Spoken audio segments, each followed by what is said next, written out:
Grade A.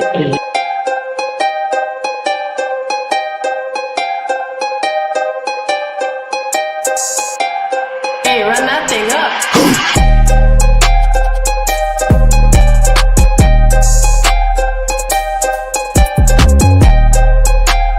No, but listen to me.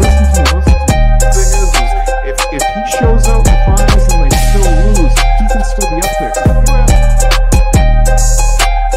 Frenchman up there talking his language. We need to get this stop. No, it's you, and I still. Grade A.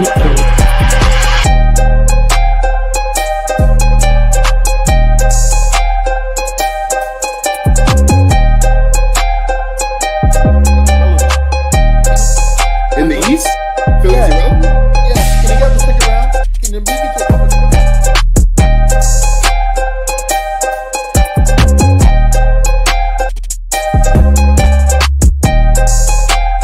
Hey, run that thing up.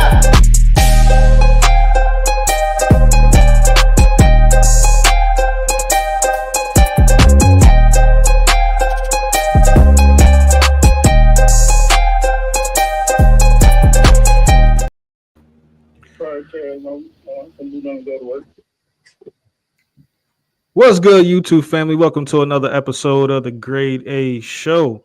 It's your host here, Peso. I got Clips. I got Ace, Draco here, Mike here. Lou is also here too. What's good, fellas? How y'all doing? Doing good, how about y'all? It's another day, man. It's another day, another weekend. We wasn't here last week for all our tuners, all our people that's tunes in. Continue to tune in, like and subscribe to the channel. We didn't have an episode last week to cover the All-Star Weekend events, but I got my own opinions on it. I just want to hear y'all chime in a little bit on it. I just think it was totally whack on all aspects of the board. But well, how y'all feel about what happened last week, man? Shout out to Mac McClung for a 3-time defending dunk champion. Want to give credit to him. It's probably the best part to me. I guess white men can jump. Not me. Well, Mike, you got a little Italian mafioso vibes, honestly, like the mob or something. You know, we'll just keep it here. But shout out to him. I feel like with his first dunk alone, he brought the energy, the competitiveness. I believe Vince Carter made this statement, like, you know what? If they can't keep up with him, let him just do 5 dunks and just give him the championship and send him home.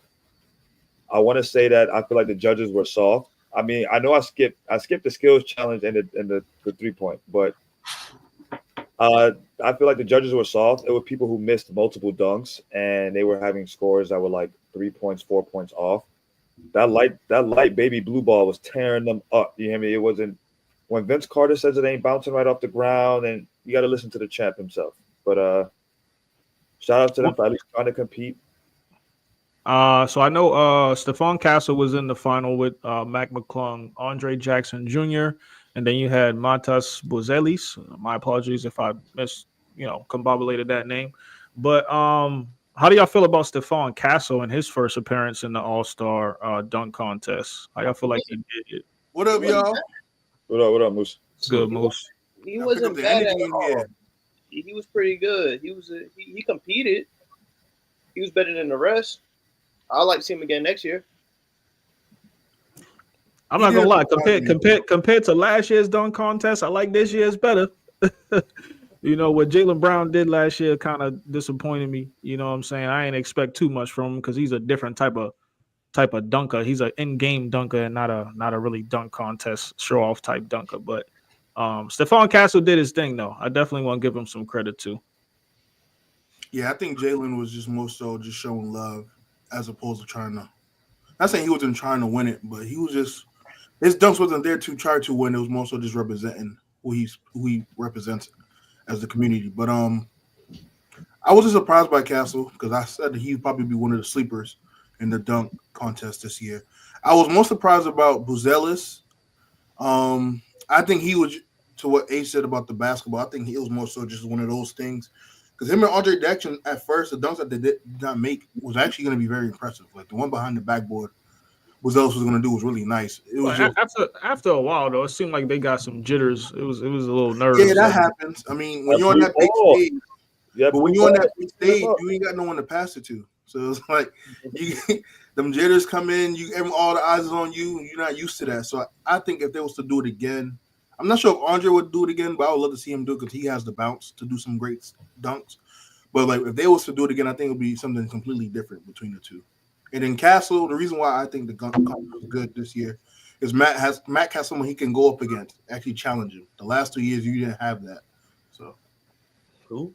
Everybody got their hoodie on, but me and Mike. I didn't know we had uniform today. My fault. Yeah, so you sometimes when it's a little cold outside, you walk right in the house, you're still a little cold, you gotta get your little hoodie on, yo. Do you know? Now, am I the only one tripping about the judging, or am I being too critical on that? Or I feel like the judging was fair based off who was in it. I just feel like, again, can we start dunking back with regular basketballs and not them colored like them third string basketballs? Like I get it, you want to make it all-starry, but them shit's just not it, bro. I mean, Mac had no issues with that ball. no, but Mac he brought in his own ball. Yeah, He also dunked with the blue one too. That's what I'm saying. He had no issue with the ball. I think it's more like what we just mentioned, like the jitters, them not being in that position before. Mac being comfortable. Jitters included, but even when Vince Carter said it, when they throw it up and it hit the floor, the way it bounced off the floor was like it would die a little bit. Mac McClung came out first dunk with the car, like you knew he was already ready for it. Think about that. He didn't bounce the ball. That was like he had it. Well, never mind. No offense to Blake Griffin, it wasn't the hood of the car. It was the car. Like it was the car. It was the car. It wasn't the hood of the car. It was the car. Like somebody holding the ball outside of the hood of the car. Like people like, oh, his leg clipped it, bro. I don't give a fuck if it clipped it or not. He clipped the car coming down after he jumped. He cleared. I mean, and there was a video of him practicing where he cleared the car in practice. I just want to see people try to just jump over the car alone before they criticize, bro. Like, I just want to see. That's a fair point. Blake, but the car, bro, like not the. Granted, Blake is 6'10". He ain't. I was about to say, listen, I ain't gonna take nothing away from Blake. What Blake did, it's still difficult for him to do that. He's not gonna sit here and make it seem like jumping over a car is easy. Blake should have cleared the car. Blake is 6'10". Blake is too big to be clearing that car. What? Yo, you got to think how, bro. Mac McClung is 6'2", 6'1", 6'3" at best. Like Blake's legit 6'9" to 6'11". Like look how he leaped sideways and his legs was like he did that like damn near like in a chair motion. Like Blake ain't doing that, bro. And if you notice, Blake when he jumped and leaned forward. So that would have made it worse. When you look at Mac jumped and hung over. Like he kept his body vertical. I just saw it a little bit now. I'm like, I'm on to you now. I see what's but go ahead, Ace. I feel like I like how Giannis made a joke and said his account was hacked. I like how they are being competitive. Ja was like, oh, I may need to go out there.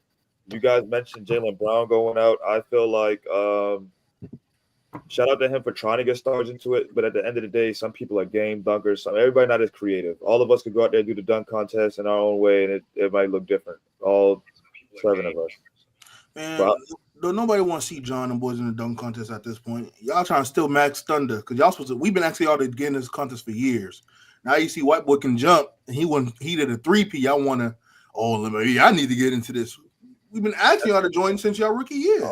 Can we hear from Mike and Lou on the subject, please? I just want to get all type of aspect on this. I agree with what you said, Moose. I don't know why they haven't done it yet. We want to see them in it, and even LeBron too. If next year's going to be LeBron's last year, I want to see him do one dunk contest before he retires. But even though it's too damn late, LeBron 40-year-old going in dunk contest, legendary. Yeah. I ain't trying to see. He's gonna throw it up the jumbotron. You hear me? LeBron still got up. What you mean his foot gonna be hurt? LeBron ain't gonna do it. LeBron don't got nobody to blame if stuff don't go right. He ain't doing it. There it is now. Okay, there it is now. Lou, how you feeling about the dunk contest, man? Did Derrick Rose do a dunk contest? Who? Did Derrick Rose do a dunk contest? What does that matter? I mean, there's plenty of stars we could list who haven't done it. I don't even look at Derrick Rose as a dunker to be in a dunk contest, if I'm being honest. You don't look at Derrick Rose as a dunker? To be in a dunk contest, well, you know what I mean. He ain't that type of dunker. I mean, Kobe did it.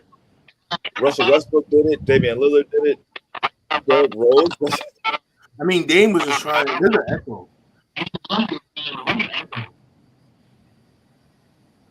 But Dame was trying to. I think Dame was just trying to be involved in all the aspects. You know, when we grow up as a kid, you just want to be involved in some shape or form of the All-Star Weekend. Speaking of Dame, let's talk about that 3-point shootout when you're done. I cut you off, my fault, because now we can jump right into it. I mean, honestly, the best part of the All-Star Weekend to me was the dunk contest, but the 3-point contest was not that good. Let Lou go first before we change subject. We got Lou back. I know he's been having he's been freezing in and out and stuff, but whenever you get back in here, we could get back to him about that dunk contest. But yeah, Tyler Hero ended up winning the 3-point contest. I was kind of going for Buddy Hield. I'm not gonna lie, especially to see him to start and how hot he came out. But I'm sorry. How y'all feel about that? If we're doing a 3-point shootout and where we're doing it at, Stephen Curry has to be in it. You gotta let him pick who he wants to shoot against, bro. I don't think Steph wanted to do it. Man, who said he's willing to shoot with Sabrina, but not them? I mean, he already won with 2 of them. I don't think he wanted to do it again. Dame already won 2 of them. If you would have had Dame, him, Kyrie, and there's some other people that he respect at the shooting, he probably would have did it. Dame was in position to do a 3-peat.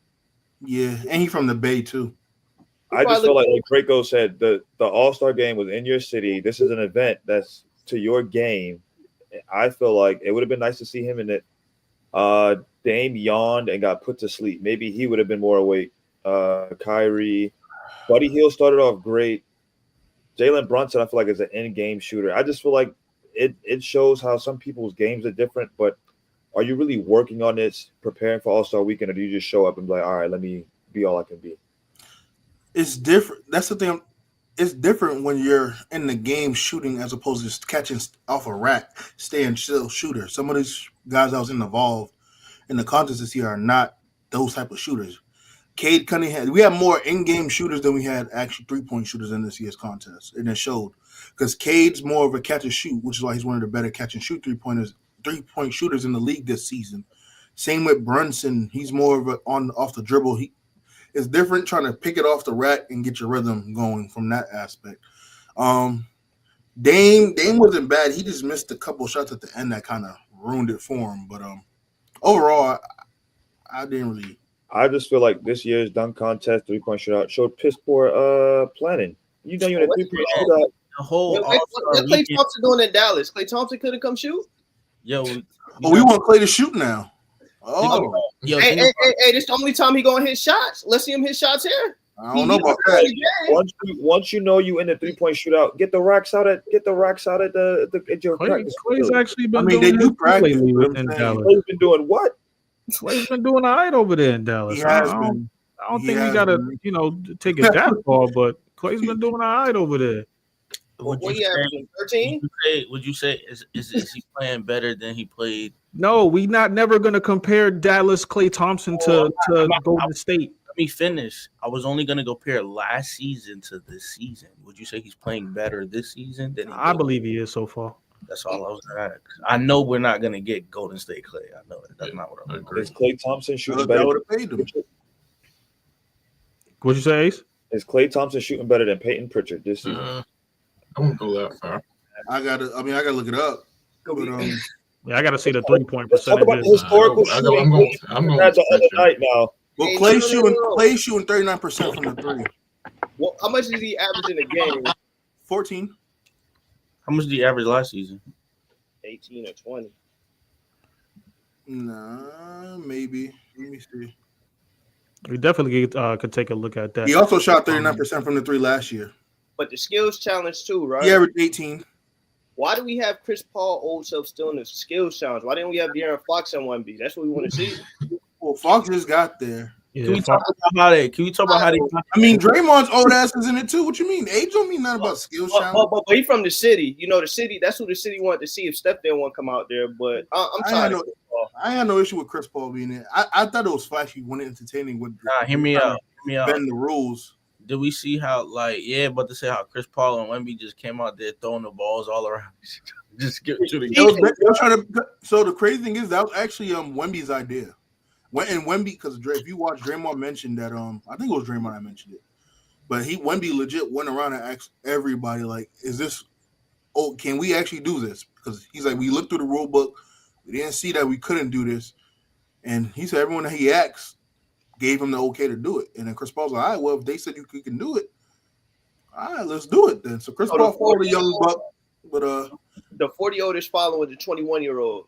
No, bro, you know the rules, bro. Do what you know. By the way, I feel like they had to squeeze Chris Paul in there somewhere because that's probably going to be this is probably going to be the door's kind of closing on Chris Paul pretty soon. So This had is to figure out a way to throw him in there. Pritchard, by the way, is averaging 14. He's shooting 41% from three. Because I realized they did like a big and a guard, so that was kind of so. Peyton Pritchard is still top for probably 3-point percentage right now, or one of the top. Clay's at 39. He's at 41. They're both averaging 14, but obviously, if you provide more context, it depends on the usage and all that stuff. That plays a role in it too.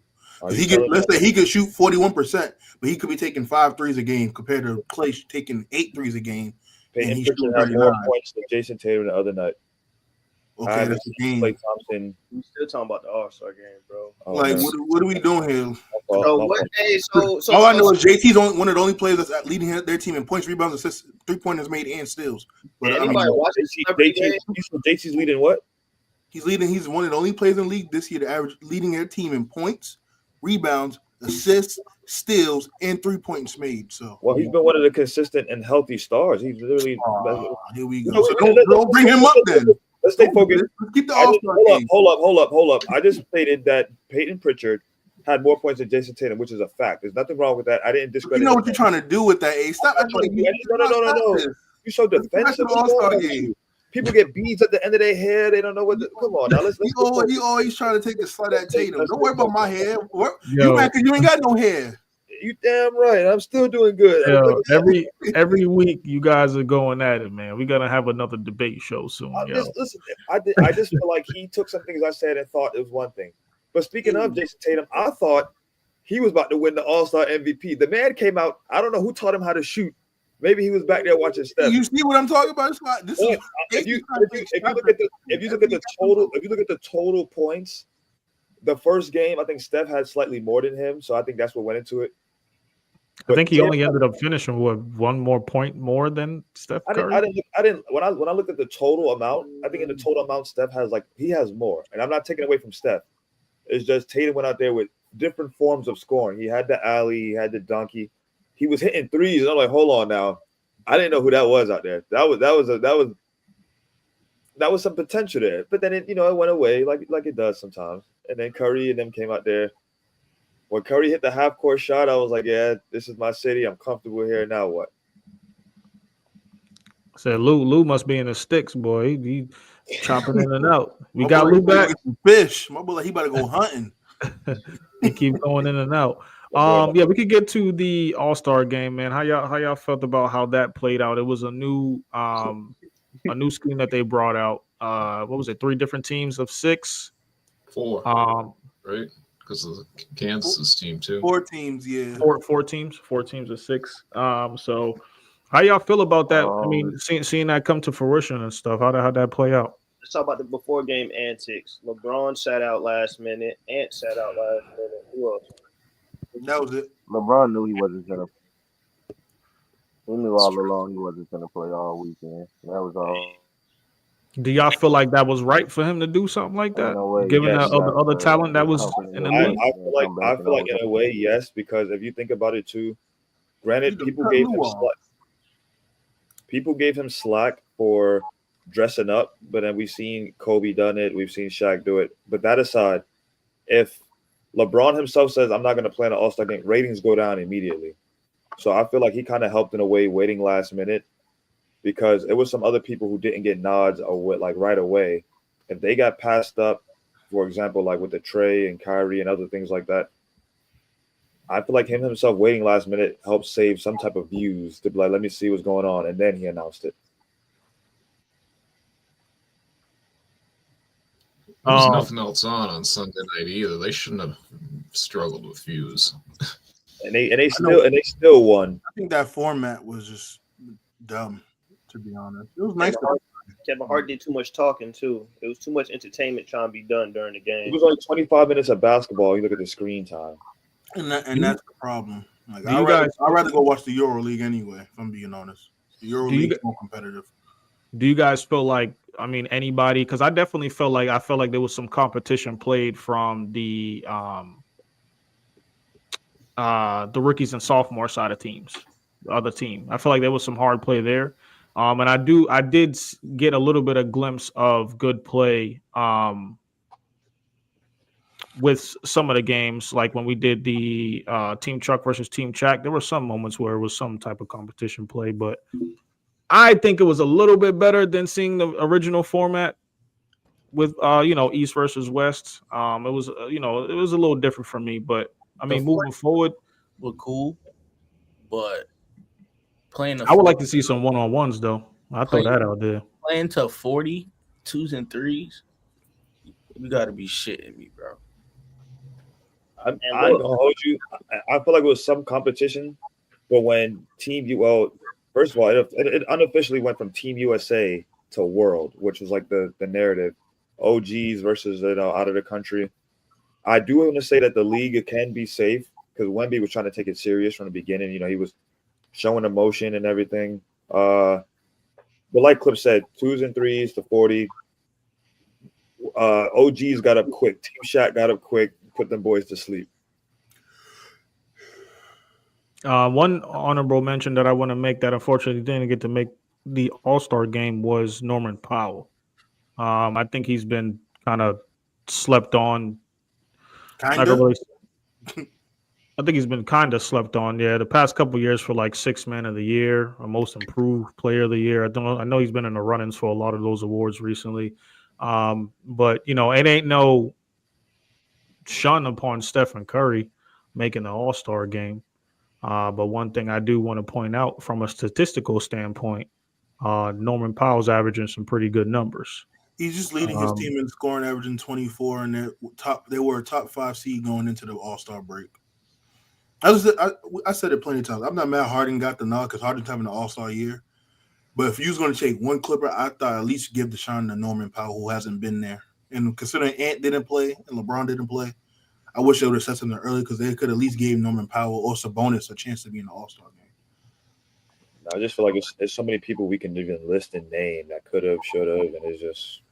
Although I was happy to see Kyrie get up there, as well as Trae Young, because I know we've been talking about him the past couple of years not making it. But of course, this was due to injuries. Now, can I say this? Do y'all think they deserve money for being in the All-Star game? Like they deserve more money? I definitely right now.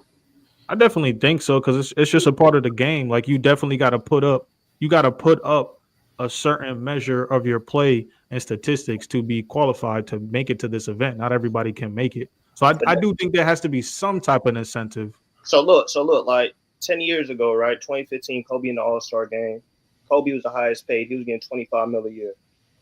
People getting $40, $50 million a year. You already got that incentive in your check. You supposed to just play the games now. I agree.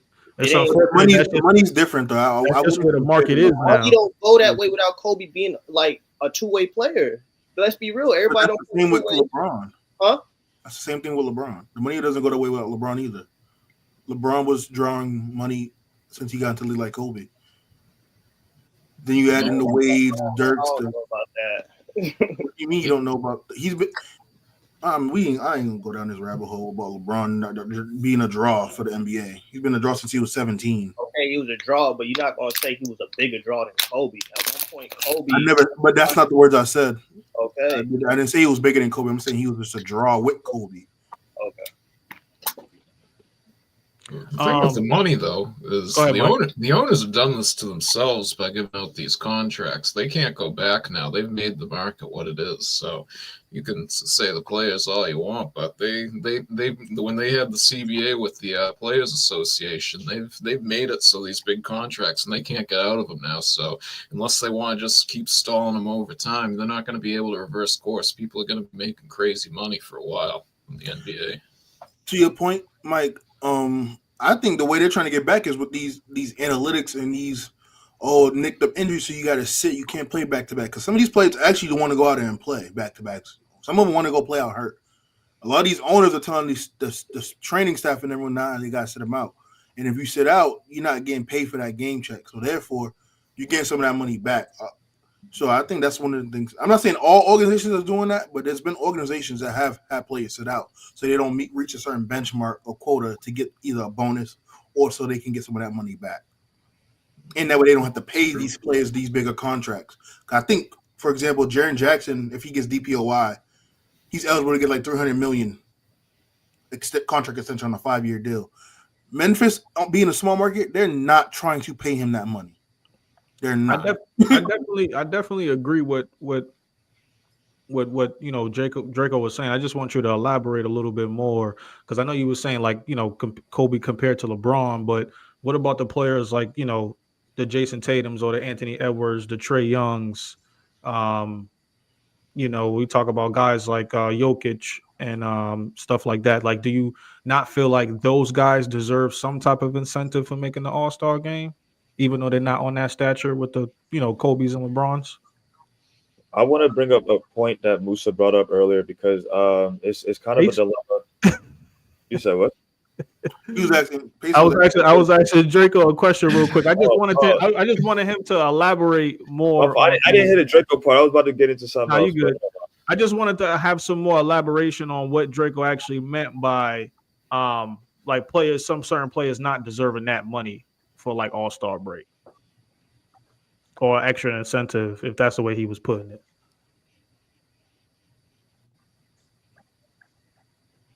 You hear Draco? He might have lost connection. Go ahead, Ace.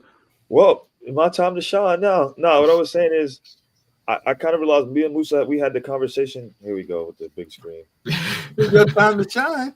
Yeah, exactly. Musa brought up the point how you have players like Sabonis who, because they get an incentive, before I bring the Sabonis part, you get an incentive for All-Star games. Some of these same players make All-NBA and some of them don't. Somebody like Steph Curry who plays and got MVP versus, let's say, I don't know the full stats. Let's say Trae Young had 3 points. Because he got named the All-Star, he get that incentive. I thought about, like, what if we did it like the NFL to where All-Stars at the end of the season?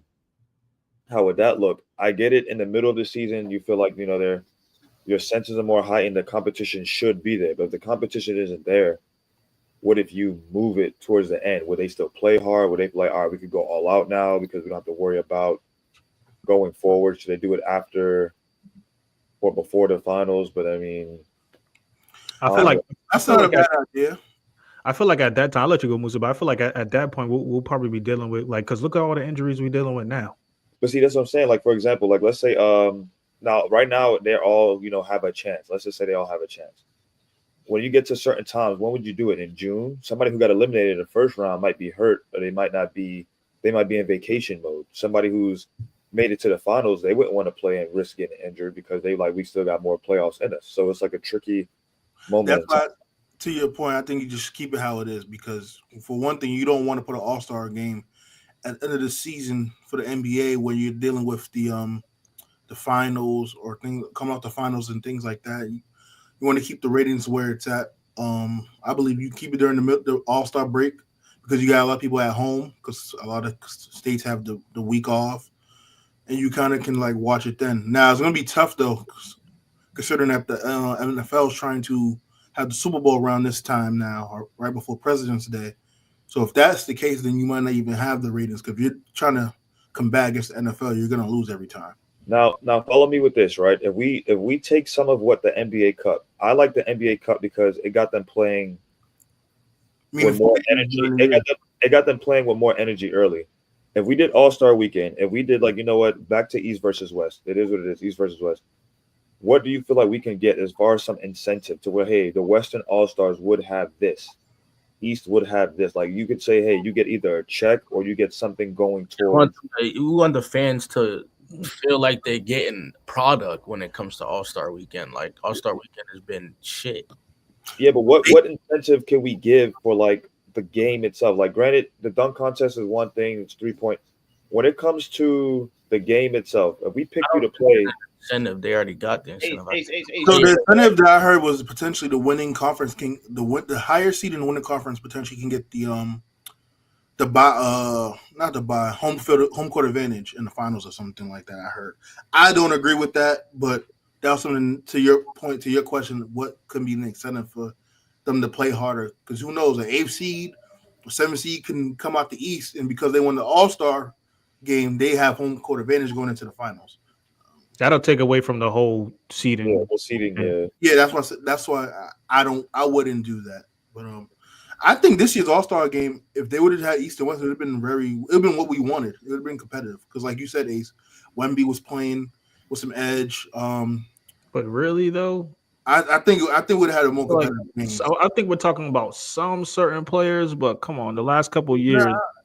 I'm talking about with this particular, because we're talking about this year. Based on how the rosters were constructed, if they would have had just East and West, I think we had a great lump sum of players on each conference that played hard in the game. Yeah. Now, if you notice, the games are, like you said, the games are really competitive, and people was going at it until the championship game.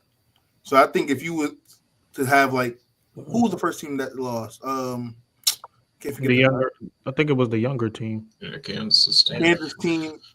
I think, first of all, they don't even need to be there. I think if you're going to do this format with 4 teams, put an all-star snubs or something. Yeah, somebody said that. That would have been dope. Yeah, another thing, too, is a lot of these superstars that's in this all-star, they really old now, bro. I'm sorry. They basketballed out, bro. I need LeBron, who didn't play, KD, Curry. I can't think of no one else. Harden slick up there, too. Harden. Yeah, I'm not going to lie. Those two. That's it. KD and Harden, I could have watched that without them being there. I'll still pay to go see KD playing an All-Star game. But I can't blame you. KD get buckets. You can't blame Braun though. You just got Luka. You look at the stretch of games. You know what? Let me focus on the actual season right quick because this is good. But I ain't trying to hear that from you. Because I remember we in the private chat, I said the same thing about LaMelo before they came out the All-Star. The party chat? In the private chat. I'm sorry. Yeah, I mean, yeah, but at the same time, LeBron was named. Once you're named, you have the right to be like yay or nay. LaMelo perfectly could have been like, you know what, let me. And then Wednesday we still went and played the Lakers and had a good game. Yeah, but bro, you know how many people went to the All-Star game to see LeBron James? Like we talk about this all the time. I said about saving views. He waited to the last minute. If you heard, like you said yourself, he wasn't gonna watch it if you ain't know LeBron.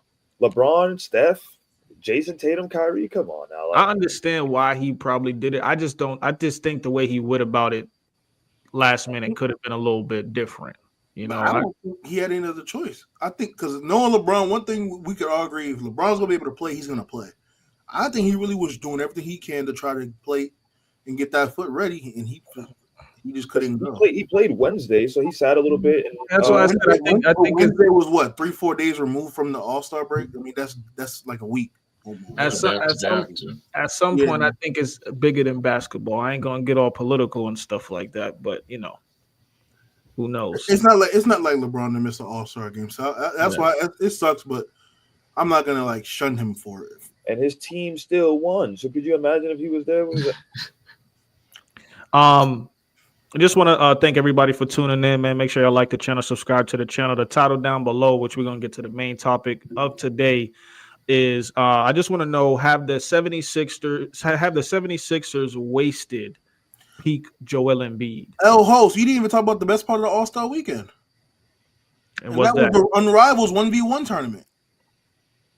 The WNBA. That was the best part of the weekend, in my opinion. I didn't even catch that, to be honest with you. The whole thing was trash to me. So I mean, I really don't got nothing to say. When Kyrie took the trophy, went in the locker room, it was like, y'all all right? I'm talking about the WNBA. That trolling there is what's going to save the All-Star game. You hear me? I mean, you probably the only one to catch that because I honestly didn't. Carly Everett, man, she was getting What? He had Wemby in the blender a couple of, Yeah, but yeah, Draco, you was about to start off. I already have the Sixers wasted Joel Embiid's peak. No, he was drafted in 2014, missed the first 2 years of his career, then came back. He is the process. They put everything into him at this point. They bought a lemon. They put money into it. It just ain't all they got is an MVP out of it. They ain't wasted. So you don't think Philadelphia has no play into all this? You think it's No. all Joel Embiid? Yes. Joel Embiid points fingers at everybody else. I'm pointing at Joel. It's Joel.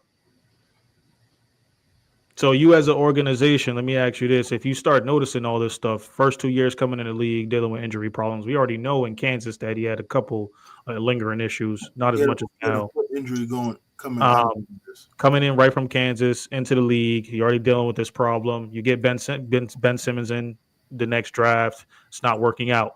We bring in Jimmy Butler. It's not working out. Paul George is here. It's not working out. James Harden. Him and Ben worked out for a couple years now. It was just, they pointed the finger. But I kind of, because that season that they lost, it wasn't a bad season. It's just they pointed the finger on that one instance. The whole season as a totality was like, yeah, y'all did decent. Y'all just had a hiccup. Y'all had a bad hiccup. And instead of being a team, you pointed the finger. You and the coach both pointed the finger at him. What I'm trying to get to is that as far as your investment, though, would you still, even despite all that stuff, would you still continue to invest? Because I think he's still on a 4-year, over $200 million contract right now. No, but the thing is, they started off investing early, right? And then when he won the MVP, it was almost like they got happy a bit. When he won the MVP, you supposed to just trade him. Honestly, to me, like, hey, this is the best we're gonna get. Trade him. I will say this: when we mentioned the Ben Simmons era between him and Embiid, I would give some blame to the organization because I personally think the roster could have been constructed better. I think they could have. Not saying they didn't have a better roster. So let me clarify that. I think that to maximize both their potentials, I think you should have went and got a lead guard. Although Ben can do it, I think Ben would have been best as a secondary ball handler to give him easier looks with Embiid and having a lead guard there. I think that would have maximized Ben more too. And of course, growing pains going out the way they did, the Kawhi game winner shot, choking that series against Atlanta in the second round. So they had some blunders, but I don't think they wasted Joel's peak. They knew what they was getting from when he got as a prospect out of Kansas with the injuries. He sat 2 years, like Draco said. He's been in the MVP conversation, although he was in the 2017, 2018. He really was in like the top 10 conversation for MVP since the 2018, 2019 season.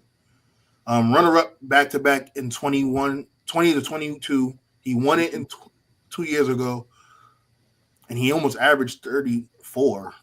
He averaged 35 last year. At the end of the day, the man's missed more time than he's played. Yeah, so but you to do this miss more time than you played and still put out the level of consistency you've been able to when you are healthy. I mean, it shows a lot. And he's trying to play through his injuries. Like, that's one thing. Embiid didn't play through with a meniscus tear, half a face. He's played with broken noses, so he would go out and play.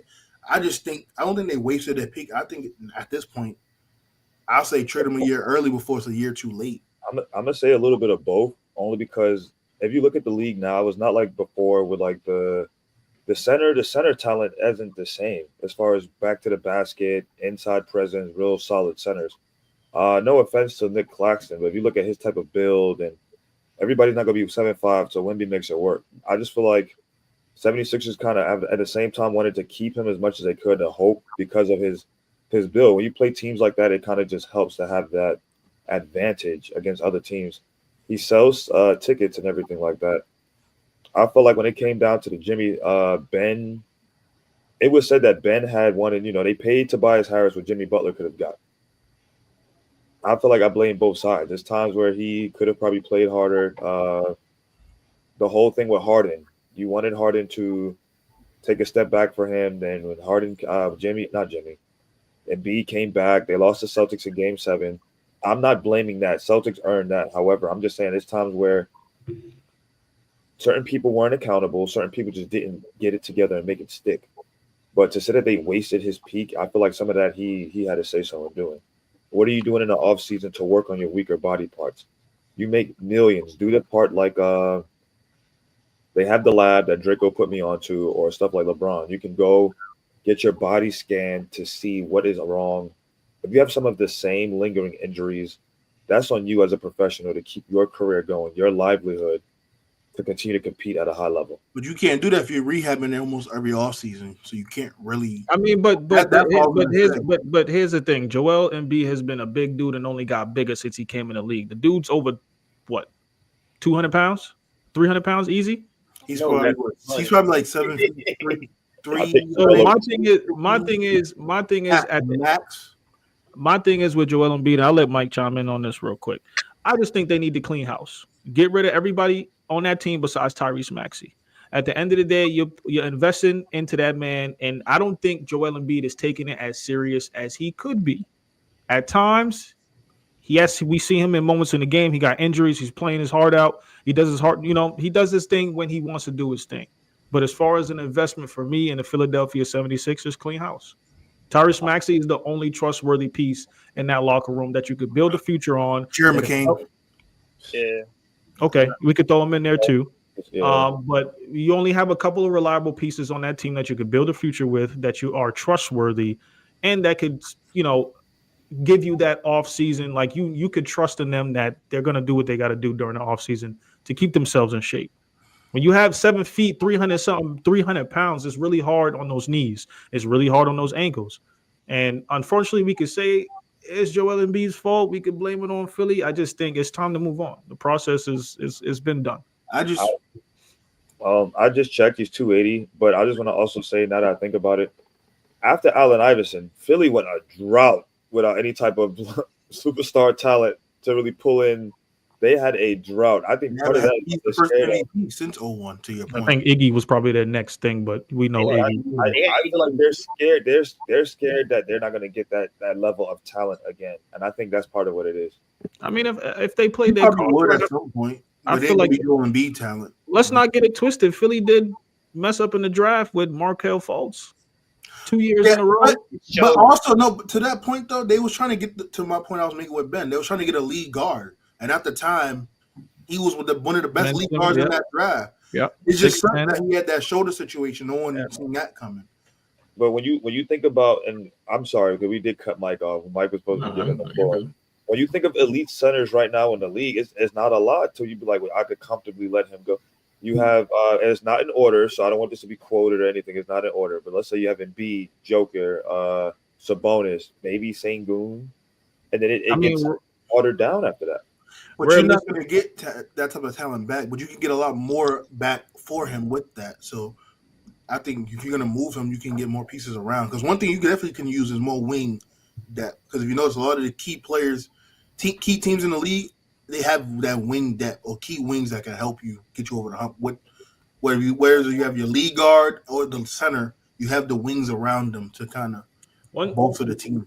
One thing real quick, and then I'll let Mike go. I just want to throw it out there, too. If Philadelphia finishes in the bottom 7th of teams, I believe there's a 65% chance of them losing their pick because this year's draft pick goes to OKC if they finish within the top 7.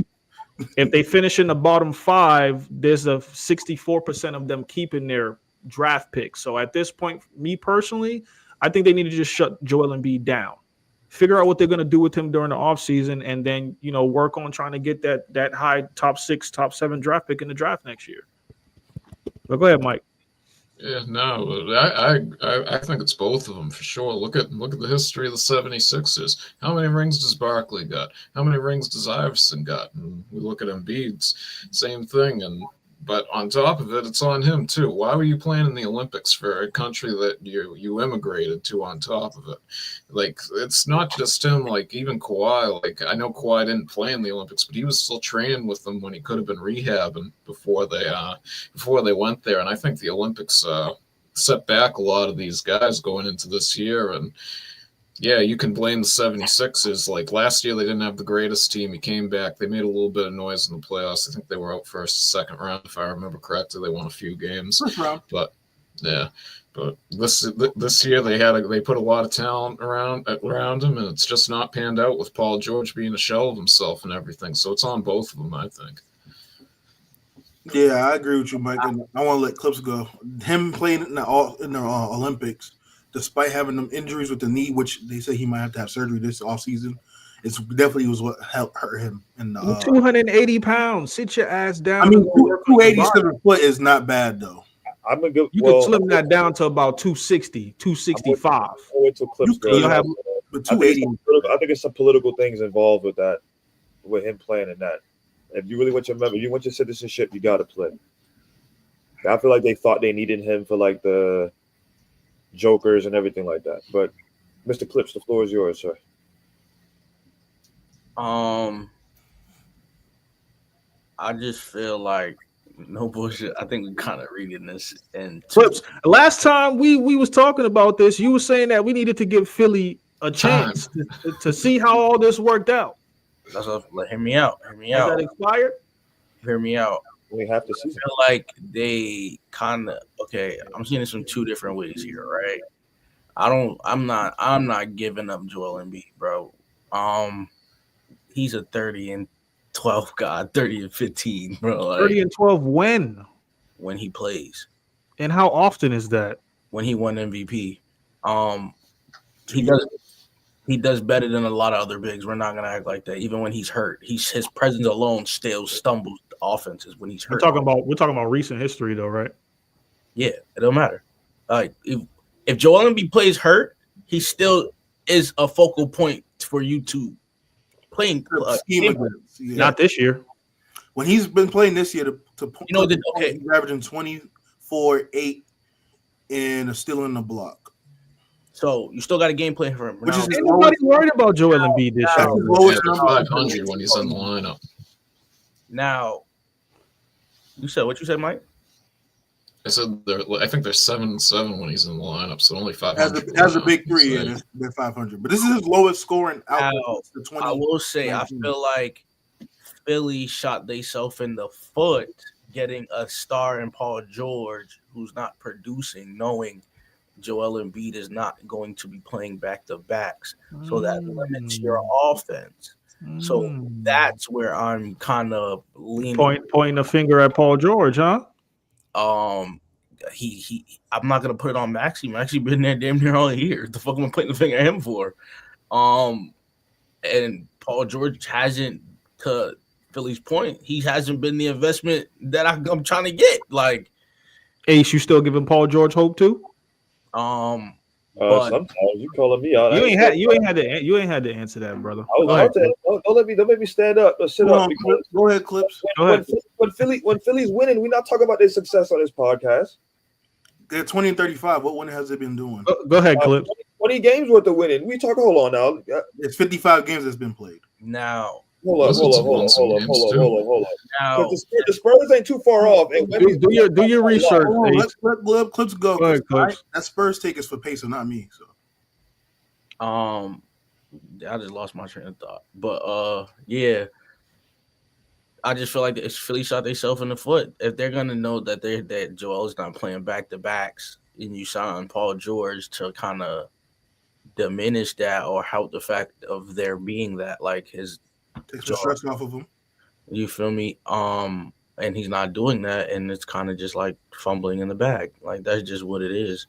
And on top of him being hurt and them not being able to play together because Joel's not playing back to back, and they had a lot of back to backs this season. That kind of hinders all their offense. Now, do I say get rid of him? No, but I just feel like you need to, again, it's like a Zion situation, not with weight, but health-wise. Like, off-season, sit your ass down. We need to figure out how we're going to get you to the healthiest point you can be so that way you can play back-to-backs because you're still top two big in the NBA, hands down. Right now? Talent. Hands on, like obviously we're not. He hasn't played this season, so we can't say right now. But if we're rolling the ball out with all bigs, he's top two, hands down. Fully healthy, clear as day. So yeah. I guess I'm market for Giannis, but I agree. How old is Joel Embiid? He's about to be 31 or 32 in March. So if you talking about sending his ass down, it needs to be now. Because but like. age. The reason why I can't really factor in age is because, like, I mean, yeah, he's 31, but he hasn't played a lot of basketball. But that's why I said shut him down for the rest of the season. You're 20 and 35. You're not going nowhere. You know, get it together, get surgery, rest up, Seasons is and we go from there. So, injuries. because I want to kind of tie in what you both of you guys are saying, so I'll let you finish. I just feel like he's 31. That still can show you like the prime of a 29-year-old when he's on the court. Like he can play, he just ain't healthy. And the fact that the organization ain't doing the organization's investment in the third piece shit the bed. So it makes him look better, like his situation look worse because I mean, shit, if you have Paul George on the market, and I think everybody could attest to this, we all thought that something was going to shake over there in Philly, to be honest with you. I would expect him to at least give me 20 to 22 being a third option, but he's been out and out. The same cap that we're giving Joel, we got to give the Paul because he's been out in and out the lineup too with injuries. I hear and understand Clips's point where the age stuff. The problem is his prime isn't a 29 because he has all these injuries, so he's more like 31 going on 45, especially being that big. We know with the history of bigs having those foot and knee injuries, it's going to hinder him a lot more. The good thing with Joel is his skill set is more so. It's not too dependent on athleticism. However, the reason why I don't think they're going to shut it down to Peso's point is because they're only a game and a half out of the 10th seed. And because of the stupid play-in rules, they can get into the play-in potentially and try to get into the playoffs. I agree. If you're going to shut him down, the problem is with that is if he does actually need surgery, we might have a repeat of what's going on this year because he's going to have surgery. He's going to then have to do rehab. So he's really not going to have a full offseason to actually just train and get into basketball shape. So but at what point do you do it, though? If you fight for a playoff seed in the play-in, you're just continuing to work out that injury to stress your body even more. And that's why the decision. And so then that's why I came up with the point where, all right, if you're going to – knowing Philly's track history, considering where they're trying to push for playoffs, they're going to sit Embiid mostly for the back-to-back to try to get him as healthy as they can for this current moment for the season, which then I will lead to think that he's not going to get fully healthy. So that's why I believe they should trade him in the offseason. Or at least hear what you can get for him if you're not going to trade him. But because if he's not going to be fully healthy going into next season, some teams in the East are going to get better. I would like to think Miami will probably get better with the cap. How many months is in the offseason? Just about 2, 3. It depends on when you start. If you get eliminated first round, it's an extra month and a half. But then you got to, depending on how fast you can get the surgery and then rehab and all that stuff. He gonna get the surgery fast. How many games to the end of the season? It ends in April. Another month and a half. Yeah, we play 55 so games. You him now. 30. Get him surgery. That's 4 months to heal the surgery. You have a chance to get a top 6. Wait, hold on. Draft. That's what I'm saying to you, right? All you have to do, sit him now, give him the surgery. Till Philly gonna even if they make the play-in, it don't fucking matter. They're gonna lose. Like, scrap that shit. But why take that risk if you got a chance to get a top 6 draft pick too? Fuck the pick. The pick. I'm not gonna say that. Not this year's draft. You said no. You said in next year's draft. No, this year's draft. He meant to say this upcoming draft. Yeah, this year's this draft. upcoming draft, you're gonna get a top 6 pick. Which I think you can get. I like Bailey, that big from Duke. If it ain't Cooper Flag or Ace Bailey, it don't matter. Nah, put some respect on Dylan Harper. What about Broom? You want him too? I like them to get the big from who? From Duke. Who? What was that, Mike? Johnny Broom from Auburn. If it ain't Ace Bailey or Cooper Flag, we don't care. Please respect Dylan Harper. Are franchise pieces that we're gonna be trying to pick up if we're gonna be replacing Embiid, bro. No. But you also need a backup big. So even at the 6th pick, that's what we got. That's what we got. That's why they got. I can't pronounce buddy's name. Jabusele? No, he's not a backup 5 though. That's why I said you can go get the big out of Duke. I thought they got Drummond. Same height. He's athletic. He's a good rim protector. And he got a touch around the rim and can shoot the mid. I think they need to go get a wing, get something to replace Paul George. I just say sit and be for 6 months. We just paid this man $210 million. He finna play something. Exactly. And now that's what I was saying. You can't. Who's gonna be there to take his contract? Nobody wants that contract. Nobody wants him. Forget the contract. We don't The same want thing Bradley Beal going through too right now. we don't want him, bro. I think if he's healthy, P, bro. No disrespect, bro. Like I think if Paul George healthy, he can give you like 20 to 22 next season if he's healthy. How old is Paul George? He's probably 33. Same thing you said with Embiid. It's different. No, those are two different things with the injuries. Oh my gosh, it's two different things, bro. Okay, Paul George is 36 going on 50, bro. Go ahead, Ace. You have something? No, I was asking. He said it's two different things. What makes them different in a sense? Because they both have one is 7 foot, who's much bigger and heavier, dealing with lower body injuries. I mean, but what is Paul George injuries? What has he been going through? He has a knick-knack with the shoulders. Sometimes he might have the ankle, but the ankle from the leg that he broke, or no, I don't know which foot it is actually, to be honest. But I think it's a lot of upper body injuries. The injuries is not Stay on your laurels and go push some weights. That's all it sound like I'm hearing, bro. Knickknacks, and you still can't give me 20. I'm not saying it's knickknacks. I'm saying compared to what Embiid is dealing with, it will be a knickknack. But again, considering Paul George did have the shoulder surgery a couple years ago on that shooting arm and all that stuff, it may be a little bit different. I'm just saying, comparing him to Joel Embiid, I think it's a lot different considering that he's a lot bigger and heavier, and it's going to be more stress and weighing on that. Injury don't care about bigger and heavier. You out.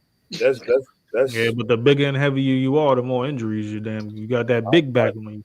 I understand that, but the main thing with Philadelphia is concerned is stars on the court, getting some wins, people in the seats. Injury aside, they want both of them healthy. They don't give a fuck if it's a paper cut or a sprained ankle.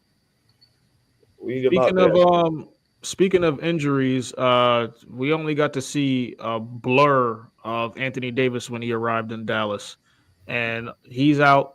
Lively's out. At least another 2 weeks. I don't hold you. That was the best blur I've ever seen, boy. That blur was good.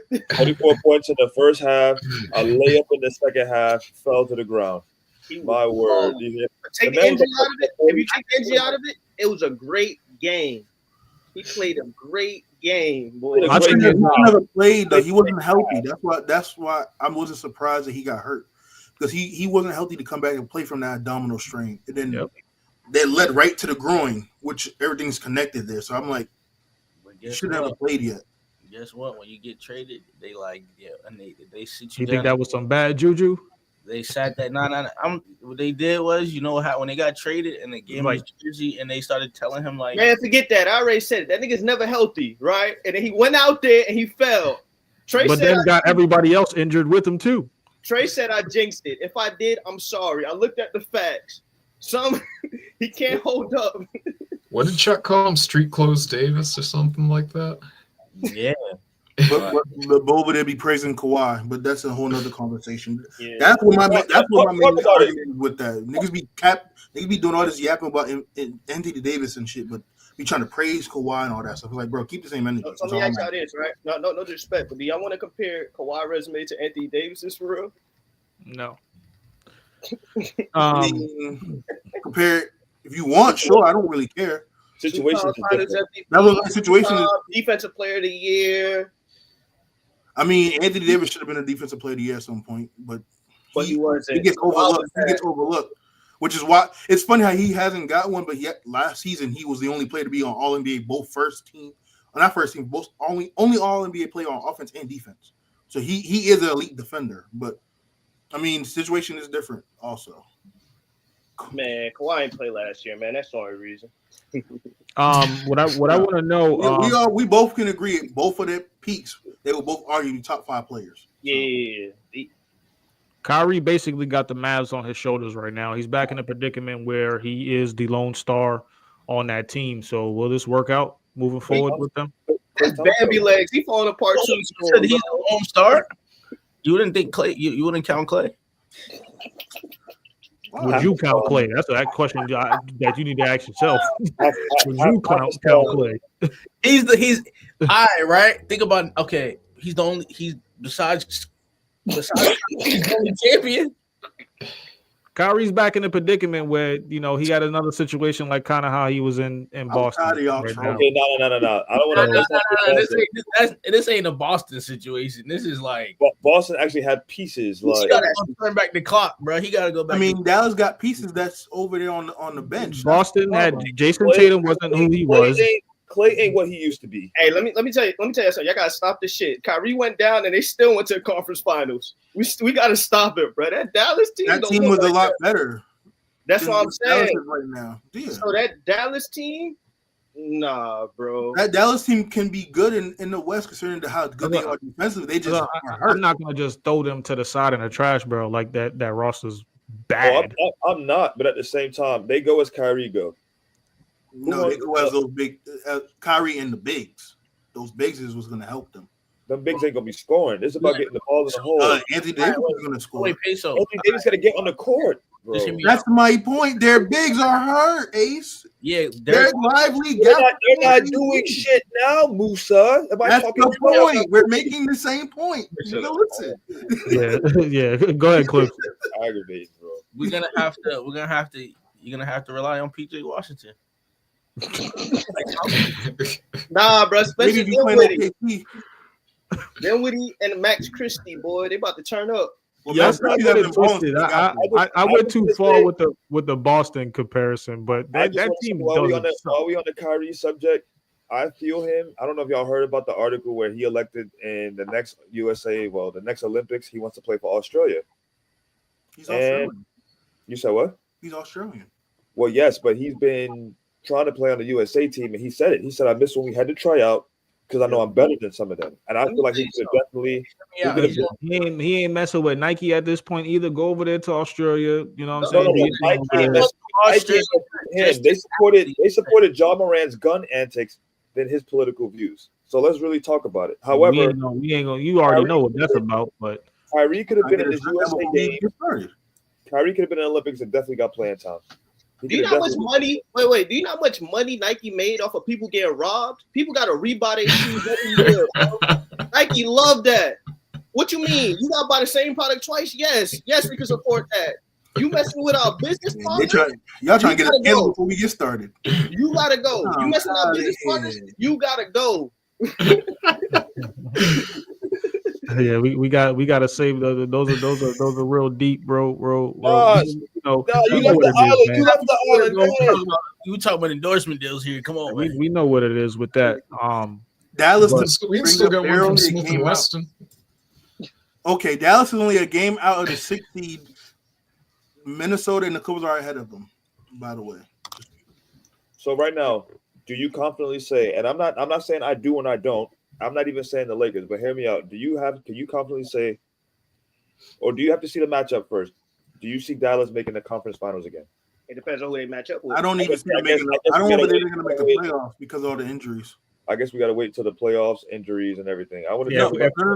To answer your question, I said I don't think they're going to make the playoffs. So to answer your question, no, because I think all the injuries right now. AD's going to miss another 2 weeks. I don't know the timetable off the top of my head for Lively or Gafford. And you're currently the 8th seed with a game behind the 6th seed. However, Golden State's only a game and a half out, and then Sacramento's only 2.5 games out. I don't know whenever Phoenix is going to wake up because they've been on a whirlwind lately, but they're sitting on the outside looking in. Booker has been out as well. He just came back, I think, a few days ago. I never had the Spurs making the play in this year anyway, but with Wemby being out due to the shoulder, which I know we're going to switch subjects and go into that, I don't see them making the playoffs. So if the team that was to take Dallas' spot, it might be Phoenix if they can wake up. But if Dallas can stay afloat, I don't see them getting to the conference finals. Last time a team fell apart, you know who they had? They had Caleb Martin. Caleb Martin is going to save the day. Dallas going to do something this year, guys. Last topic of the day, fellas. I want to know how y'all feel about the Knicks right now. They're a part of the NBA's elite. No. I mean, They're 37 and How many 19 teams right would- now in the Eastern Conference, 9 games out of first place. how many teams would you consider in the elite tier? Would you Wow. consider, wait, real quick. Would you consider Cavs elite? Who? The Cavs. No. No. Me personally, no. I feel like the For the status, regular season, yes, Oh, but no. when it matters most, I don't think so. I feel like the status changes because in the beginning when the Cavs was on that great run, it seemed what Trey said, a pretty girl. Cavs and OKC separated themselves. Now that everybody's catching up is diluted, is watered down. I feel like to be elite, you have to have different levels of scoring, like as far as guards and inside presence. Your defense have to be to a certain level. Coaching, like, it has to be different things. I feel like elite is when you prove like winning after winning after winning. The Knicks are 0-6 versus the Celtics, OKC, and the Cavs. Cavs got a terrible record versus Celtics. I think 3 of the losses are to the Celtics, by the way. The Cavs were one. I And think they got the one more coming up pretty soon. Cavs are bad against the Celtics. I don't know, but like if you look at the Knicks, OKC, there's certain teams where they're good against the rest, but you're not good against the other teams. To be elite, you have to beat the people at the top of each conference because you don't know who you can play in the conference that you're in, and you don't know who you can play in the finals. So if you had an elite, who's your elite teams, Ace? Right now, Yeah, like all time in this league today. this season, right now. I mean, I don't like looking at it. OKC's been good because they played both conferences and held their own. Held their own or Won. Same thing. I apologize. And Boston's been good against. Well, no, I don't know. Did they beat OKC again or? No, They split. They're 1-1 right now. Yeah. Oh yeah, split so the season. I haven't watched too many of their games, but they have the potential. I don't want to get into them. I just feel like I don't know. Boston be in their head sometimes. Denver, but they still have like different roles and things going on. But there's other people I'm missing that I'm not giving respect to that I probably just haven't seen because. But your elite right now is the Celtics, Denver, OKC, and that's it. I think there's at least I gotta do five. some more research. Like, because when I looked at the Knicks are doing good, but then when you look at who they play, they got smoked to the Celtics, and regrettably so. I hate to admit that. The last time they played the Celtics, they lost. Then when you look at when they play OKC, you have to be able to beat the top teams. You don't know who you're going to play in the conference finals, and you don't know who you're going to play in the actual finals. They just got OG back last night. I think there's only 5 elite teams. That's why I asked the question, like, how many teams are elite? Who's your elite team? I'll say there's 5. You got Boston, OKC. Cleveland will be another team. And then the other 2 teams I'm looking at, Memphis, because no one's talking about Memphis. And I'll put Denver in that. Those would be like my 5 teams. I ain't gonna go. I see where you're going with Memphis, but I'm not gonna go that far. I need to see them. I mean, they have one of the best defenses in the league. I totally agree And with you. their offense is really good, and they're one of the most deep teams in the league. I totally agree. I need to see it in the 7-game series of what they do. The We'll last talk time we about seen regular Memphis was 2 years ago. What about regular season? I ain't saying nothing about playoffs. Uh, Because that's the case. Why are we talking about anyone outside of Boston in Denver if we talk about playoffs? Well, because okay. Memphis could be a part of the elite team, which I mean, but I need to see them against those other elite teams in a 7-game series. That's just my perspective. Like what is Memphis' record against OKC and Boston this year? Are they beating Denver and This everybody? year, I don't know. Memphis off is the top of my 1-0 head. against Boston. That's OKC. I'm just saying, speaking of the regular season, Cleveland, Boston, Memphis, OKC, Denver will be my 5 elite teams. But like you see to my point, how Cleveland beat the rest, but if they can't beat Boston during the regular season, now you know what? Let me not be a hypocrite. We've seen teams, Just because they lost to Boston doesn't mean they're not elite. I mean, yeah, but like we've seen teams lose in the regular season, and then in the playoffs, they beat the team they lost to. I just feel like sometimes you got to show a little glimpse of that in the regular season. If for right now, we all had potentially Cavs versus Celtics in the conference finals.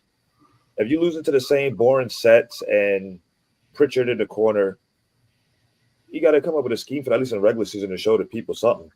So let me ask you all a question. If you go into the conference finals, it don't matter what teams there are. if you lose in the conference finals, you wouldn't be considered one of the elite teams of that season. Depends. You said it depends on the matchup.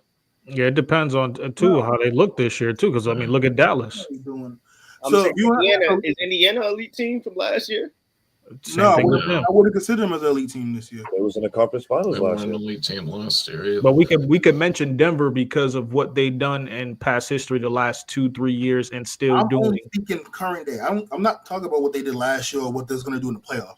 If a team is 46-10, you're not going to tell me they're not elite. And if that's the case, then the Knicks are an You elite brought up team. the conference finals. You said what, Ace? I thought you just brought up the conference finals. Because someone before that just mentioned about conference finals and things like that. So I was like, okay, All right, okay, you know what? You're right. This season, that's only I brought that up just for Mavs elite, Boston elite, OKC elite, Memphis elite, Denver's elite. That's your list.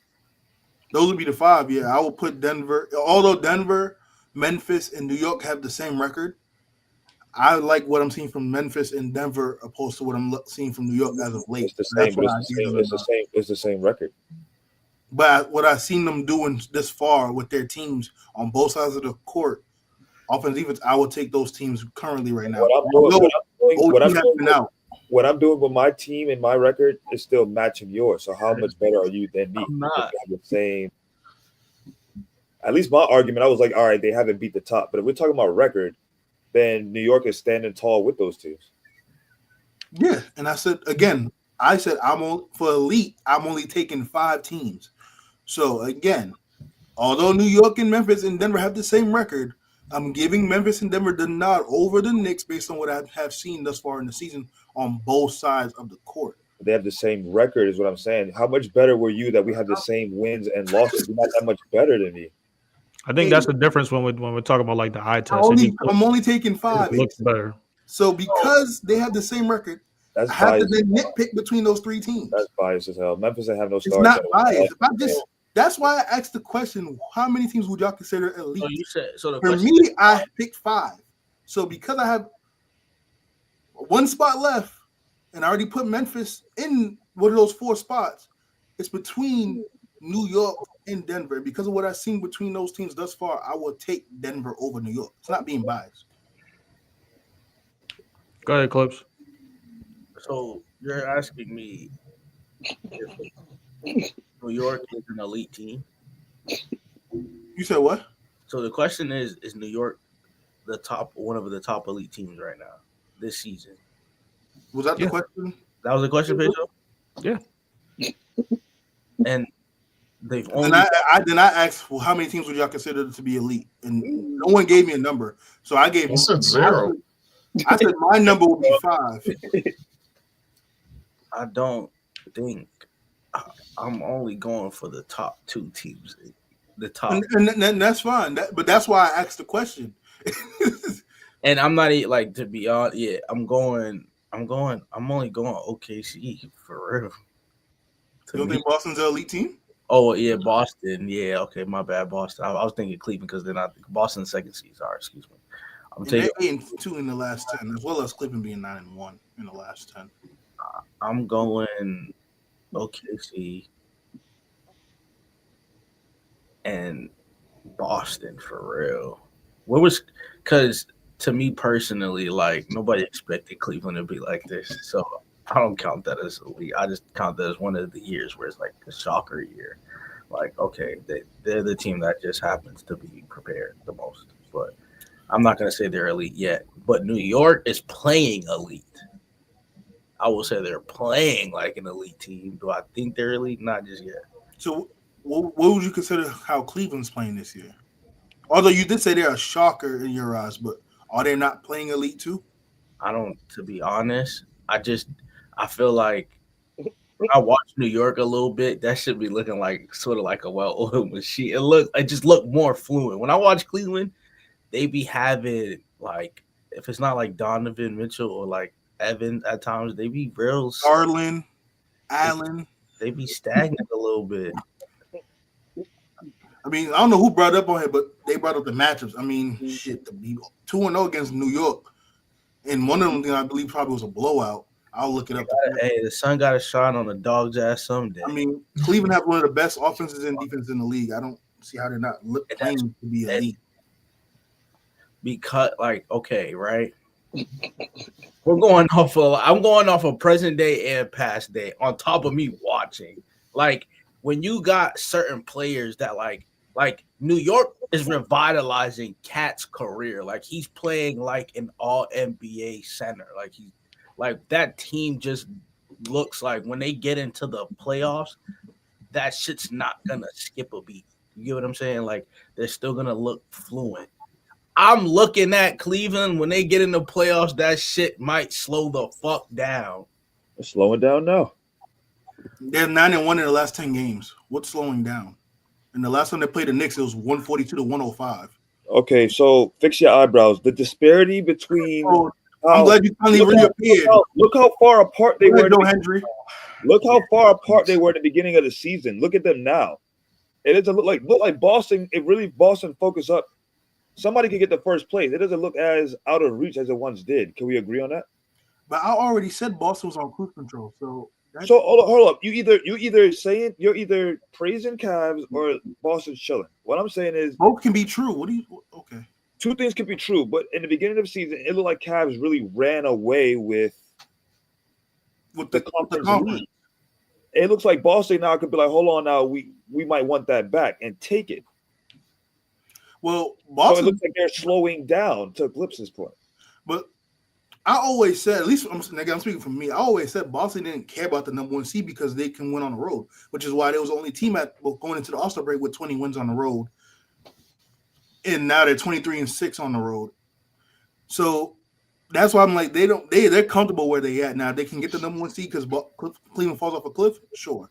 But for Cleveland to be 26-4 at home, which one of those losses or two of those losses from Boston, by the way, and they're 20-6 on the road. I mean, I think they're pretty comfortable as far as like being an elite team.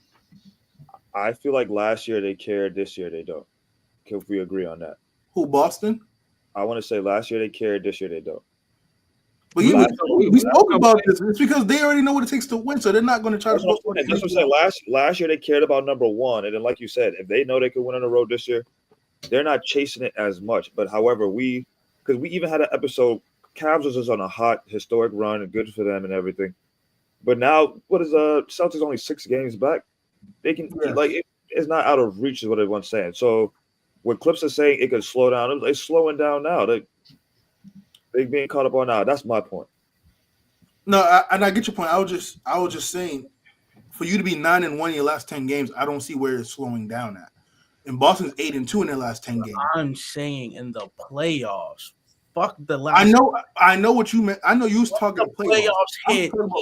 Start to change when they go against you. They game plan a little bit different. Yes, I love the regular season because once playoff time comes, right? You play a team 3 times in a regular season, 4 times. Once playoffs hit, I've learned them schemes. I know how to stop all of that shit. So what's more to add? Once we figure out how to slow down Mobley and make him inefficient, and Garland's going 2 for 12 again, and he comes down to fucking earth, and only person scoring is Donovan Mitchell. Are we gonna say that they're still elite? Well, I don't know, Clips. Last year, most of the stars got hurt in the East. So I know in the playoffs, I can trust Jalen Brunson and the New York boys. Even if they're wherever they're at in the playoffs, they're still going to be an oil machine on top of adding Cat right now. I respect you, Jalen Brunson, because I remember folks were trying to say he was not all that. So that's what's really glaring to me is Jalen Brunson getting paid. Let's stay focused. Let's stay focused. I remember Brunson was not getting that much love. Don't fall for it. Stay focused. Let's stay focused on what Chris just said. I would say, huh? We're staying focused. I'm just saying I love the praise that he's getting. The other 2 teams that I had that being elite, being OKC, is because OKC led the West last year. Can I say this though? We don't want to off. But to your point, where you said Cleveland's going to have one of those games, OKC didn't show nothing last year either. They both got dropped in the second round. If we're being fair, now obviously how they lost. How I base off of being elite, I'm taking in totality where they finished last year what they're doing now and what I'm predicting for the playoffs. Right. OKC has left, regardless if they lost to PJ Washington having a career year. Fuck that. I don't. And Cleveland lost to the champions. That's never gonna happen again. That's not gonna happen ever. Like PJ Washington, stop that. So OKC is picking up where they left off last year, and I started this when the beginning of the season when I was talking Shay and OKC, they're not. He's having a slouch. They're not picking up, and it's still showing. Boston, even as the second seed, still showing me they're dominating the East. But that's when they want to play. Cleveland, yes, right now, 9-1 and all that shit seem cool, but we know when y'all get in the playoffs, y'all get y'all axe taxed and y'all out of here. Cancun, bye. So again, my point is regular season, yours is playoffs, but that's what I'm trying to tell you. I'm trying to have you understand. Is you, with your point being the playoffs, you can use the same argument for being totality. I'm about to explain everything you just said, which is what I'm saying. You can make the same argument for Cleveland. You said totality, what you're projecting to do, how they finish the season, and then what they're doing. Both teams are doing the same thing. They both lost in the second round. One's 45-10, the other's 46-10. You just have OKC going farther because they have the better player and you think they have the better team. One had their stars get hurt. Yeah, I agree. Had the better player. We can comfortably say Shay's the better player between the two teams, OKC and Cleveland. I think that's fair to say. I'm gonna just give the nod to say I wasn't going based off a better player. I'm literally saying. No, I'm saying that. I'm not saying you said that. I'm saying that because obviously you're higher on OKC than Cleveland. Go ahead, Ace. I want to get to Mike and Draco's take. Yeah. I was trying to see and get the point what they was trying to say. I missed some things, but all I'm going to say is last year some stars were hurt on different sides of the ball. So for who? Cleveland, Jared Allen, Garland, Jimmy Butler, Tyrese Halliburton. So like in certain games, certain stars were out and everything like that. However, where did Cleveland finish last year? Second round. That's the point I was trying to make. Okay. No, not in the standings. They were fourth because they had injuries with Allen and Mobley. Okay. Mobley came back for the playoffs, but then Allen came back and got hurt in the first round. Okay. And Garland was just not healthy all year. He was in and out the whole year. He was just. Go ahead, Draco. All right, so when I think elite, right, I think of the Golden State stint 3 to 4 years. I think of what the Spurs did for them years. I think of the Lakers did for them years. They don't even got a full year in for me to even say that's an elite team. They're still brand new in my mind. So, but he said elite this season. He was saying this season. The Knicks. Y'all saying this season? That's what I've been saying. Why are we basing whether a team is elite or not based on the regular season? I agree. I agree. Because they're okay. What? So okay, I get what you're saying, Jay. When you think back in history, you're not gonna say, "Oh yeah, you know what? Golden State won that year," but the Rockets was really the elite team. They were an elite team that year. What did it get them? Nothing. It doesn't. So that was the point I was trying to make earlier. Just because you lose to another elite team doesn't mean you're not elite. But I think Musa, I think it does carry over from last year a little bit or 2 years ago. Like this is why we're talking about teams like Denver. This is why we're talking about teams like Boston. We're not going to mention the Rockets up there with the all-time 10 top great teams. We're going to think about Jordan with his record. We're going to think about those who won. We think about those who won, 100. Yeah, we're talking about those who won the whole thing. Yes, but what I'm saying is, it's because you lost for that season. We go back and look at a season. It's because you lost to another elite team doesn't mean you were an elite team that year. That's what I'm saying. You're talking about regular season then. So I've been saying that this whole time. If I lose to a champ in a boxing match, right? Don't I lose my belt? You don't keep a belt because you got knocked out by a qualified opponent, bro. So that don't mean you're not elite? No. Bro, you go back down. You got to rework your way back up. You got to win something. We just seen you lost your last match. I'm adding Denver to my elite team. I forgot about Denver. Everyone has a different opinion. Everyone has a different taking OKC take on elite. So right now, right, the Knicks is elite, right? But they lose first round. We're gonna still say, yeah, but they're still an elite team. I said they're playing. They were for this season. They were an elite team. Yes, I'm saying. To clarify. I'm saying most are just basing it off of this season. But that's what that whole argument been. This whole debate was about. Okay. So real quick, right? Sacramento was an elite team 2 years ago, right? Y'all would say. Was that the year you talking about the year they were the third seed? Yeah, and they lost to Golden State first round. Do we still consider them elite the next year when they start back? Sacramento? That Yeah. varies. It varying on the off-season moves and stuff.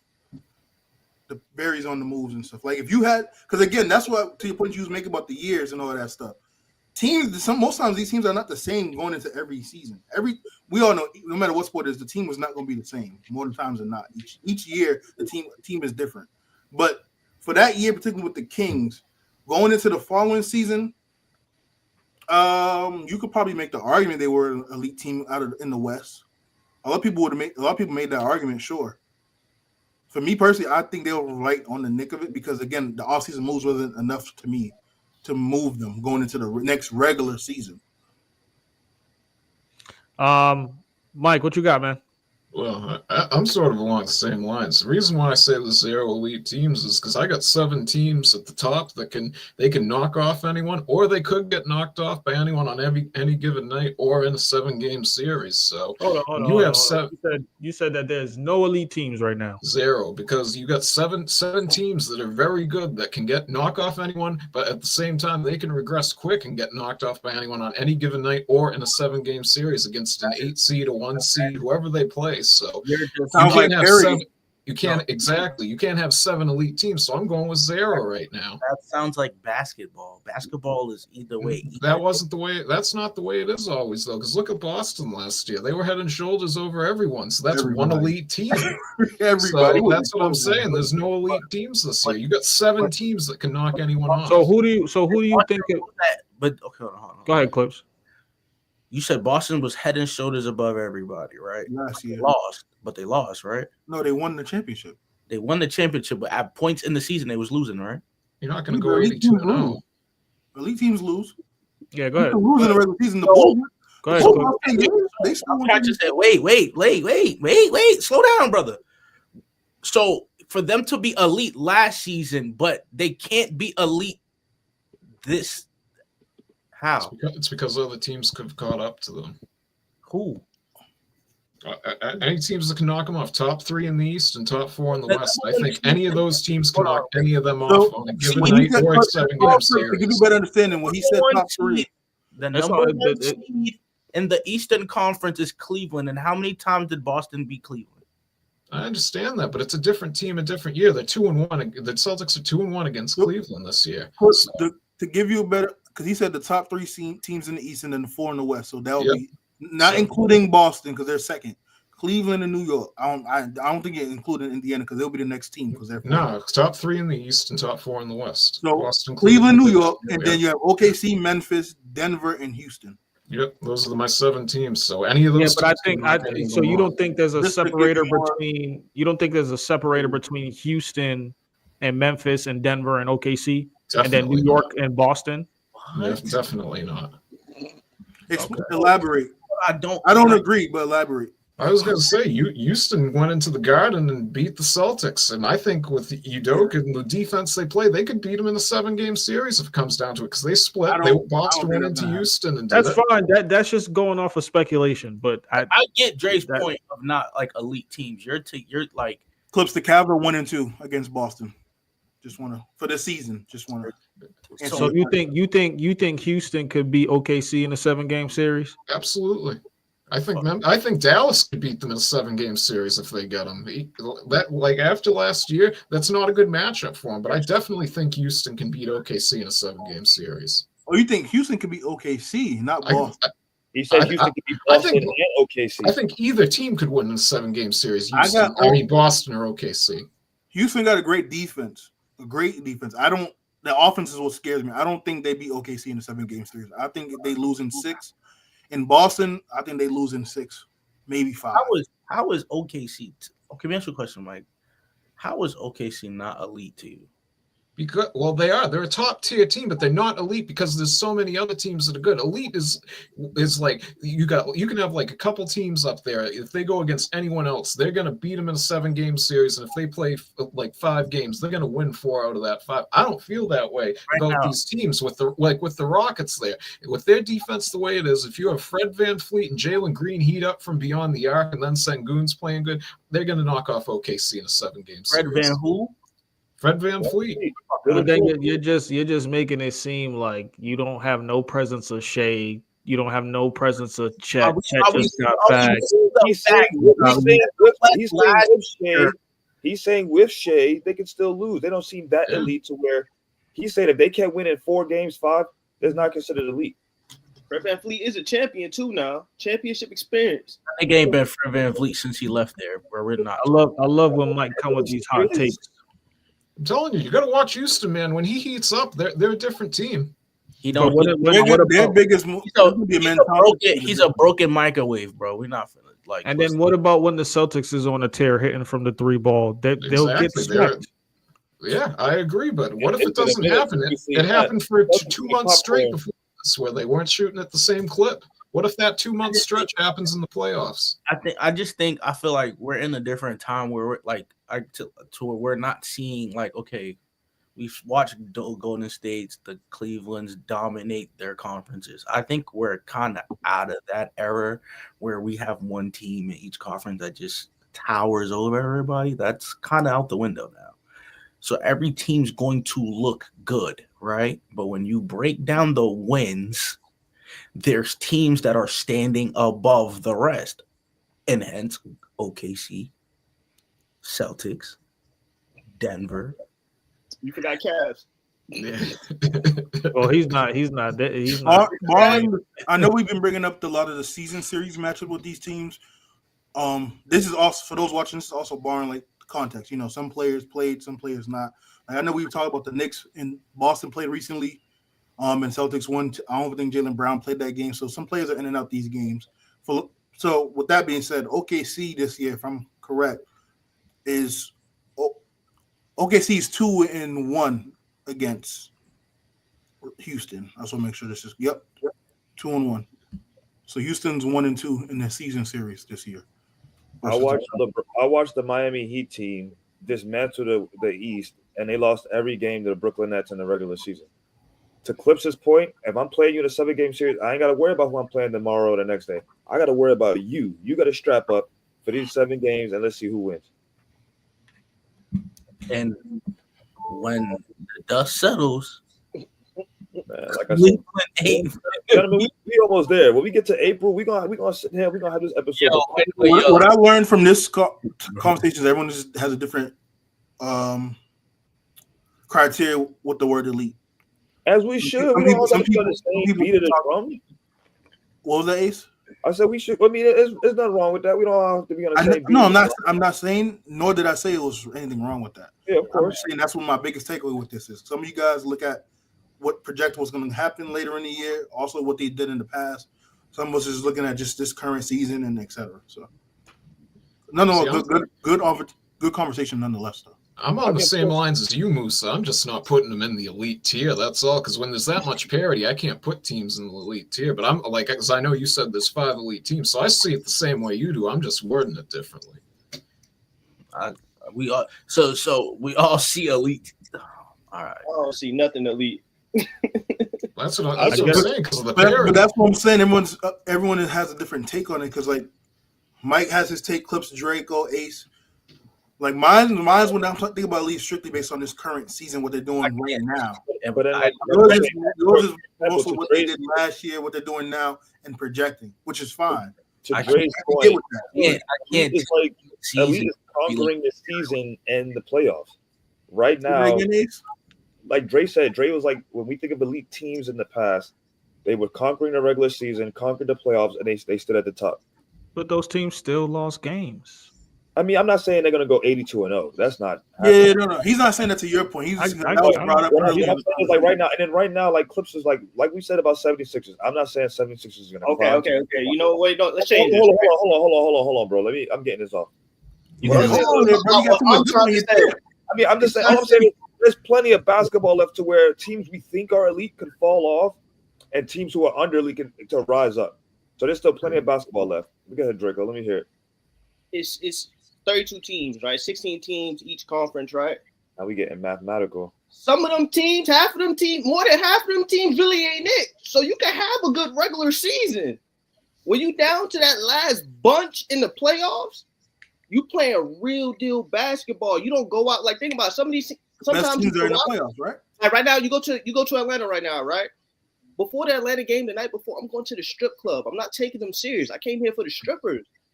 People think differently in the regular season. Came in here for the street. But That's why the Celtics back-to-back games against Atlanta last year. we Yeah, gonna but- stop this. Hey, no one going. First of all, no one's going to the lemon for no stripper. They're going for the damn lemon pepper wing. No, you don't. At the Get strip both. club. They can get the Yeah. lemon pepper wing, lemon pepper. That's why you got that lemon pepper Lou. Hey, hold up. Let's stay focused. Y'all talking about lemon pepper is ass shaking. Let's stay focused on the subject at hand. No. We ain't say what you said. We ain't say the shaking part. We just saying that's what they going. That's what you thinking. Talking That's about, what you thinking, huh? I see what you're trying to get off camera and do, my boy. like This is listen, entertainment and sports talk. like if I was an NBA player, right, and I'm hurt, I'm On the still three, taking no that trip to Miami. I'm still taking that trip to Miami, bro. I gotta get my partying in, bro. These are free. Draco said, I got to go to Miami, see La Vida Loca. Hey, man. I don't take nothing serious All now. I'm saying, like I said, all I'm saying, everyone has different. I Go feel like I agree with Mike. I feel like I agree with Mike saying for a little bit, but I still like there's plenty of basketball left to where teams that we think are elite could either still fall off, hopefully not, or other teams rise up and give them a match, or they become elite. What if the Knicks get it together for the rest of the season? They take number one. Celtics might be like, you know what? All right, we ready now. Let's lock in. OKC could be like, you know what? Let's turn it up. Now Jets are back. Let's see if they can go up even higher and everything like that. But however, when do we separate regular season from playoffs? At one point, we talk about regular season and somehow always slip back into bringing up playoffs. Hey, that's why I said my. I'm not trying to be argument biased. is- I'm asking this as a panel But because that's- we to your point, I think when we get to the playoffs, that's when we get to separate it. I think we're all making points that come together, right? okay. Like That's fair. my stance was about strictly the regular season, what they're doing now currently. And for that reason, I would consider these teams X, Y, and Z as the elite teams right now, based on what they're doing in the regular season that could potentially lead in the playoffs. Draco's point is sure these could be the best teams out of the bunch, out of the best 16 teams out of the bunch. Now we're gonna see who's separated in the playoffs or who's really elite and who's just had a good season, a good regular season. So that, and then Clips is probably looking at it as, okay, this is what you did last year. This is what you're doing now. And this is what I think you're going to be doing later in the playoffs. So that's one thing. Everyone has the same, making all the same points to make the gumbo work. Everyone just has it different, word it different, view it differently. My gumbo better than yours. Nah, brother. Well, this Yo, I don't even know what gumbo was if you've seen it. there's definitely a lot of basketball left to be played. I do agree. But that's gonna wrap up today's show, fellas. Everybody watching, we appreciate y'all being here. Make sure y'all like the channel, subscribe Wait, to hold the up. channel. Before we get off, viewers, I just want to say that Musa didn't want to address how Mike said Rockets beat Celtics in the series. I did address it. See, you don't listen. That's no He only problem. want to address OKC. All right, viewers, I'm out. I literally said Boston wins in 5. He don't listen. That's his problem. Always talking out his side of his ass. He listens. But anyway, Like and before we get subscribe off- to the channel, man. Go ahead, before we Musa. get off, praise to Wembanyama.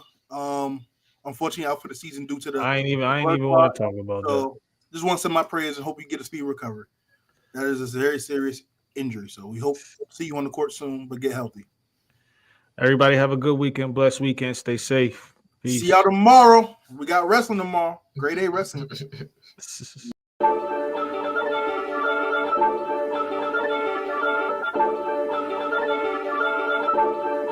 Grade A.